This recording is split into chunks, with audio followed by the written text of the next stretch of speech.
Hi friends, welcome to என்னுலகம் VCR channel. இன்றைக்கி நாம் சால மீன் எப்படி பொரித்து சாப்பிட்றதுன்னு பார்க்கலாம். இது ரொம்பவே ஈஸி. அப்புறமா இந்த மீன் குழம்பு வைக்கிறத விட இப்படி பொரித்து சாப்பிட்டா தான் ரொம்ப டேஸ்ட்டாக இருக்கும். இது செய்கிறதுக்கு நான் இன்றைக்கி 10லேருந்து 12 மீன் அளவுக்கு எடுத்திருக்கேன். இதை நல்லா வாஷ் பண்ணி எடுத்துருங்க. அதோட தலையெல்லாம் நீட்டாக எடுத்துகிட்டு இந்த மாதிரி க்ளீன் பண்ணி எடுத்துருங்க. எடுத்ததுக்கப்புறமா கொஞ்சமாக மஞ்சள் தூள் சேர்த்துக்கோங்க. அதுக்கப்புறமா 2 ஸ்பூன் அளவுக்கு மிளகாய்த்தூள் சேர்த்துருக்கேன். உங்களுக்கு காரம் அதிகமாக வேணும்னா நீங்கள் அதிகமாக சேர்த்துக்கலாம். அதுக்கப்புறமா இதில் தேவையான அளவு உப்பு சேர்த்துக்கோங்க. உப்பு சேர்த்ததுக்கப்புறமா கொஞ்சமாக புளி தண்ணி கரைச்சி அதை இதில் சேர்த்துருங்க. பொதுவாக மீன் பொரிக்கும்போது இந்த மாதிரி கொஞ்சமாக புளி தண்ணி விட்டிங்கன்னா ரொம்ப டேஸ்ட்டாக இருக்கும். ட்ரை பண்ணி பாருங்கள். இது எல்லாத்தையும் சேர்த்து நம்ம இப்போ மிக்ஸ் பண்ணி எடுத்துடலாம். மிக்ஸ் பண்ணும்போது பார்த்து கவனமாக மிக்ஸ் பண்ணுங்கள். அந்த மீனில் இருக்கிற முள் கையில் குத்த சான்ஸ் இருக்குது. நான் அதுக்கு தகுந்த மாதிரி தான் மிக்ஸ் பண்ணுறேன், அது படாமல்.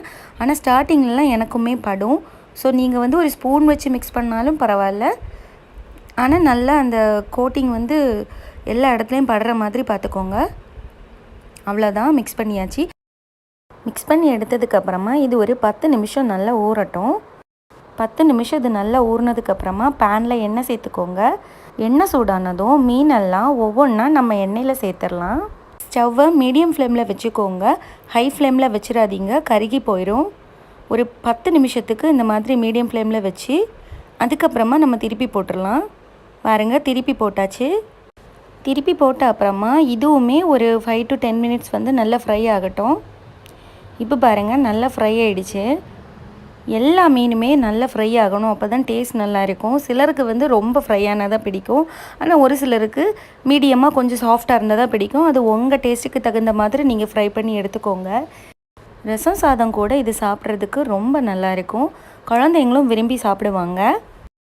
ஸோ லஞ்சுக்கு சைட் டிஷ்ஷாக வச்சு சாப்பிட்றதுக்கு இந்த ரெசிப்பியை ரொம்ப குறைவான டைமில் நம்ம செய்ய முடியும்.